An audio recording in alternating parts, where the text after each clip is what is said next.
Լոռիում ոստիկանները բացահայտել են հանցավոր խումբ, որի անդամները նախապատրաստել են սպանություններ, կատարել ավազակային հարձակումներ և բնակարանային գողություններ, հայտնել է ներքին գործերի նախարարությունը։ Ըստ քննության տվյալների, խմբի անդամները ձեռք բերելով ապօրինի զենք զինամթերք, միջամտել են տարբեր անձանց միջանձնային ու ֆինանսական խնդիրներին, կապեր են հաստատել քրեական կարգավիճակ ունեցող անձանց հետ, ինչպես նաև մասնակցել քրեական ենթամշակույթ կրող խմբավորումների հավաքներին։ Դեպքի առթիվ նախաձեռնված քրեական վարույթի շրջանակներում հանցավոր խմբի 10 անդամներ հայտնաբերվել և ձերբակալվել են։ Խուզարկությունների արդյունքներում նրանց բնակության վայրերում հայտնաբերվել են ապօրինի զենք զինամթերք և թմրամիջոցներ։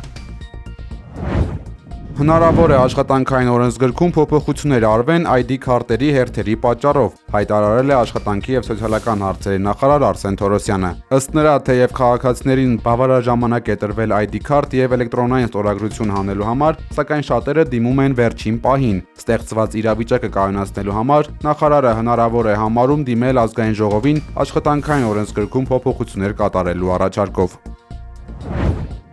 Թուրքիայի խորհրդարանի նախկին падգամավոր Գարո Փալյանը X-ի իր էջում գրել է, որ հայ-թուրքական սահմանը կբացվի մարտ ամսին։ Թուրքիա-Հայաստան սահմանային անցակետի երրորդ երկրների քաղաքացիների համար բացումը սպասվում է մարտին։ Ադրբեջան-Հայաստան խաղաղության գործընթացի կայունացումը մեծապես կախված է այն քայլերից, որոնք առաջիկայում կձեռնարկի Թուրքիան, գրել է Փալյանը։ Ավելի վաղ էլ ադրբեջանցի падգամավոր Գուդրաթ Հասանգուլիևն էր հարցազրույցի ժամանակ նշել, որ հայ-թուրքական սահմանի բացումը շուտով կլինի։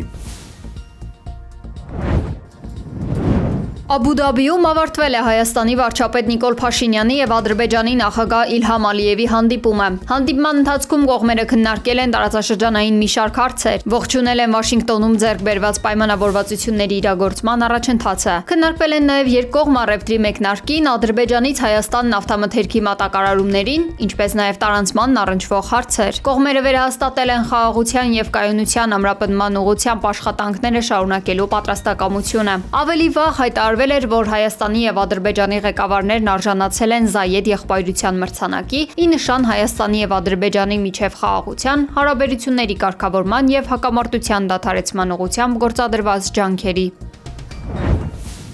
Պետք է լիովին հասանելի լինի և թափանցիկ լինի ժողովրդի համար։ Հայաստանի նոր սահմանադրությունը պատրաստ կլինի մարտին, այս մասին հայտարարել է Արդարադատության նախարար Սրփույթ Գալյանը, պարզաբանելով գործընթացի մանրամասները, լեգիտիմության հարցն ու անկախության հռչակագրի վերաբերյալ քննարկումները։ Գալյանի խոսքով, աշխատանքներն ընթանում են խիստ ինտենսիվ փուլում, եւ այս պահին հիմնական շեշտը դրված է մարդու իրավունքների գլխի եւ առանձին ոլորտային կարգավորումների վրա։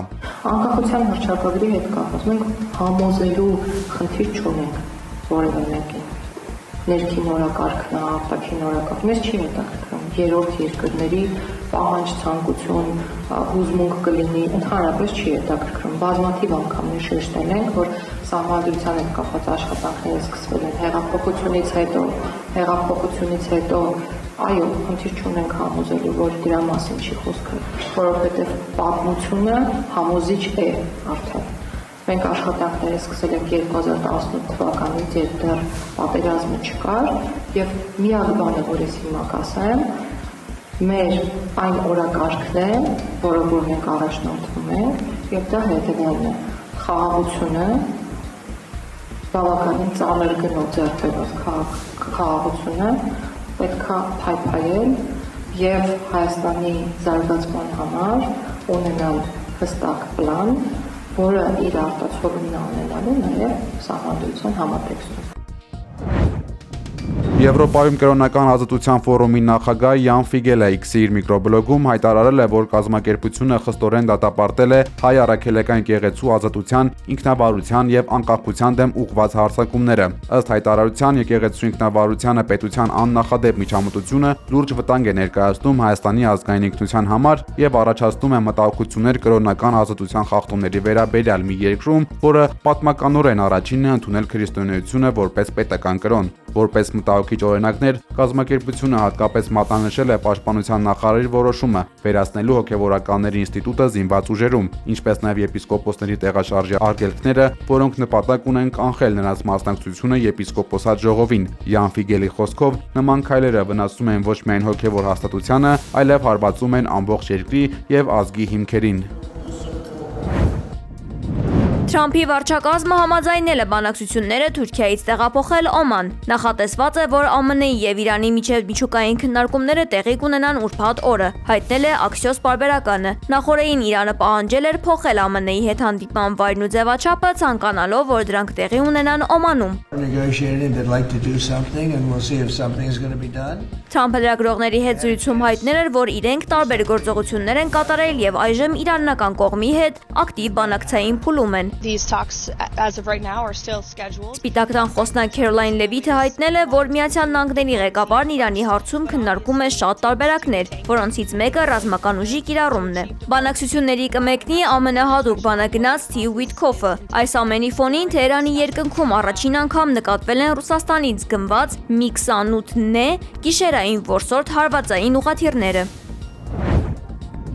Աբու Դաբիում մեկնարկել է Ռուսաստանի եւ Ուկրաինայի միջև բանակցությունների երկրորդ փուլը ԱՄՆ-ի միջնորդությամբ։ Ուկրաինայի գլխավոր բանակցող Ռուստեմ Ումերովը հայտարարել է, որ պատվիրակությունները նախ հանդիպելու են առանձին խմբերով կոնկրետ ուղղություններ քննարկելու համար։ Դրանից հետո կկայանա ընդհանուր հանդիպում դիրքորոշումները համաձայնեցնելու նպատակով։ Ավելի վաղ բանակցությունների նախորդ փուլը կայացել էր հունվարի 23-ից 24-ը։ Կրեմլի խոսնակ Դիմիտրի Պեսկովը հայտարարել է, որ Ռուսաստանը բաց է խաղաղ կարգավորման համար, սակայն ներկայացրել է որոշակի վերապահումներ։ Ռուսաստանը շարունակում է հատուկ ռազմական գործողությունը, քանի դեռ Կիևը համապատասխան որոշումներ չի ընդունել։ Կրեմլն այս պահին չի պլանավորում հանրայնացնել Աբու Դաբիի խորհրդակցությունների արդյունքները։ Բանակցությունները տեղի կունենան փետրվարի 4-ից 5-ը։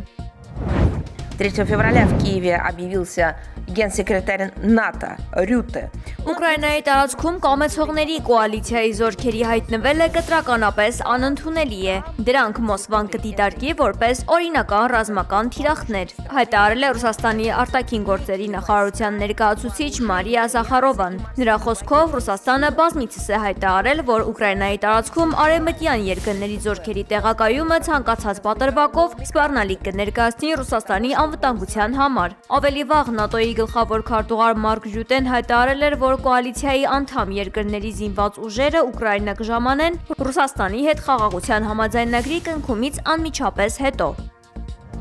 Уважаемый господин председатель, дорогой друг, рад, что мы продолжаем добрую традицию. Ռուս-չինական հարաբերությունների համար տարվա ցանկացած եղանակ գարուն է, ասել է նախագահ Վլադիմիր Պուտինը Սի Ցինփինի հետ տեսազանգի ընթացքում։ Չինաստանը եւ Ռուսաստանը պետք է մշակեն երկկողմ հարաբերությունների զարգացման նոր ծրագիր, հայտարարել է Չինաստանի ղեկավարը։ Պուտինը նշել է, որ Ռուսաստանի եւ Չինաստանի հարաբերությունները բոլոր ոլորտներում ամուր եւ կայուն զարգանում են։ Աշխարհի ամենահարուստ մարդը Իլոն Մասկը կրկին գերազանցել է իր ռեկորդը։ Նա դարձել է առաջին մարդը, որի կարողությունը գերազանցում է $800 միլիարդ։ SpaceX-ը ձեռք է բերել Մասկի արհեստական ինտելեկտիվ եւ սոցիալական մեդիայի XAI ընկերությունը։ Գործարքը նրա կարողությունը մեծացրել է $84 միլիարդ, հասցնելով այն ռեկորդային $852 միլիարդ։ Մասկի նախորդ ռեկորդը սահմանվել էր դեկտեմբերին $700 միլիարդ։